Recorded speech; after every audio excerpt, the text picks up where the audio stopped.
And this story crept right into my mind and has left a profound impact, and I'm passing it on to you at this moment. It's the story of a young man named Christopher.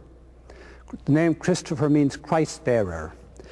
Christopher was a giant of a man, and like all young men, he was an idealist. He only wanted to serve the strongest king in the whole world. So he found the strongest king in the whole world, and he joined up with the king. Now the king, seeing how great Christopher was, put him in charge of his army and his navy. And any time there was trouble in the kingdom, Christopher would set off with the army and the navy, and he'd put down the rebellion. Christopher was very, very, very happy, for as far as he knew, he was serving the strongest king in the whole world.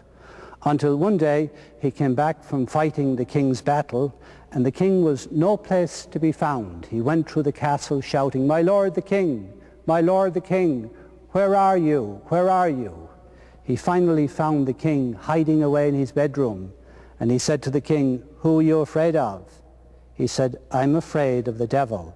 Christopher didn't understand any of it, but what could he do? As far as he knew, he was serving the strongest king in the whole world. But this much he did know: if the king was afraid of the devil was stronger than the king. So Christopher teamed up with the devil, and they crisscrossed the world at the speed of summer lightning. And every place they went, they caused hatred and bitterness and murder and dissension. Christopher wasn't happy, but what could he do? He was serving the strongest king. Until one day they were passing through a huge forest. And in a clearing in the middle of the forest, there was a huge, huge cross with a statue of dead King Jesus hanging on the cross, very similar to this big cross behind me. And the devil covered his face. He didn't want to look at King Jesus.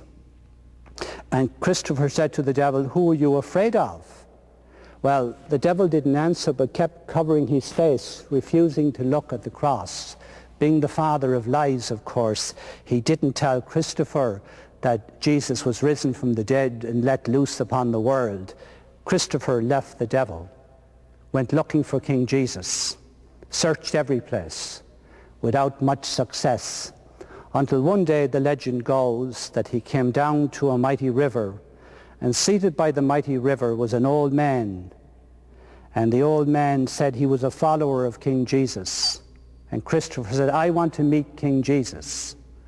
Well, the old man took a look at Christopher and he said, "You got to read much and study much and pray much." And Christopher said, "I don't read.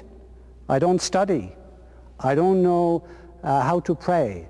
Well, the wise man got wise, if you like, seeing the size of Christopher, and he said, "Spend the rest of your life," he said, "carrying people across the river when it's in flood." And so he did this year after year, until one night a young boy came down to the river.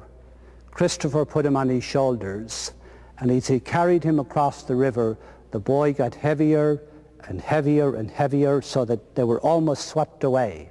Christopher looked up over his shoulder, and the boy had the world in his hands. Christopher put him down. He said, "Who are you?" He said, "I am King Jesus.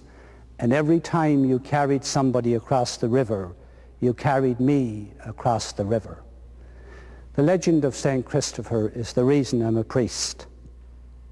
I want to serve only the strongest. And for me, only the strongest is the Lord Jesus Christ.